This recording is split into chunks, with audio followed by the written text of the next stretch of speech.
In this video, I'll be showing you how to unrepost a TikTok video. So let's go. Now, as you can see here, this video is saying that I reposted it. And as you can see here, I reposted this video. Let me pause this for a second.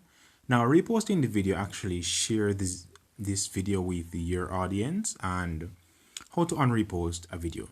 So from the video, you'd need to go to the comments, and if you can't find this video, you'd actually need to go to watch history to see the video which you went through to find the one that you actually reposted.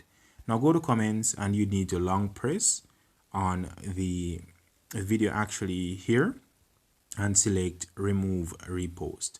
So once you long pressed on the video, you'll be able to remove the repost, and as you can see, your repost has been removed, and the option is there to repost the video once more. So that is just a quick way as to how to repost and unrepost a video on TikTok. It is also referred to as deleting a repost, but that is just how to do it. So I hope this was helpful in getting you to understand or how to do this on TikTok. So thank you for watching. Hacker 7 out.